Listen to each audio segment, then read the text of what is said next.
దోడా జిల్లా దేశ అడవుల్లో జరిగిన ఉగ్రదాడిలో ఒక మేజర్, ముగ్గురు జవాన్లు వీరమరణం పొందారు. ఇందులో ఏపీకి చెందిన ఆర్మీ నాయక్ అమరుడయ్యారు. కుప్వారా జిల్లాలో జరిగిన మరో ఉగ్రదాడిలో ఏపీకి చెందిన హవాల్దార్ జగదీశ్వరరావు వీరమరణం పొందారు. ధరీగోటే ఉడార్బాగిలో సోమవారం రాత్రి సెర్చింగ్ చేస్తున్న బలగాలపై చీకట్లో నక్కిన ది కశ్మీర్ టైగర్స్ ఉగ్రవాదులు కాల్పులకు తెగబడ్డారు. ఈ కాల్పుల్లో తీవ్రంగా గాయపడ్డ డార్జిలింగ్కు చెందిన కెప్టెన్ బ్రిజేష్ ధాపా, రాజస్థాన్కు చెందిన జవాన్లు విజేంద్ర, అజయ్ కుమార్ సింగ్ ఆసుపత్రిలో చికిత్స పొందుతూ తుదిశ్వాస విడిచారు. శ్రీకాకుళం జిల్లా తాండ్ర గ్రామానికి ఆర్మీ నాయక్ డొక్కరి రాజేష్ కూడా అమరులయ్యారు.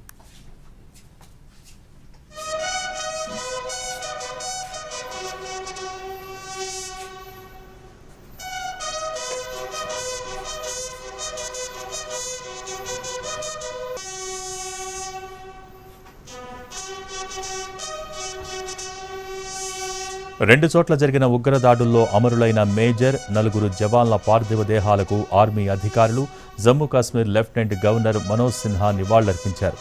మేజర్, ముగ్గురు జవాన్ల పార్థివ దేహాలు ఇవాళ వారి స్వస్థలాలకు చేరుకోనున్నాయి. అమరుల పార్థివ దేహాలను బంధువులకు అప్పగించనున్నారు అధికారులు.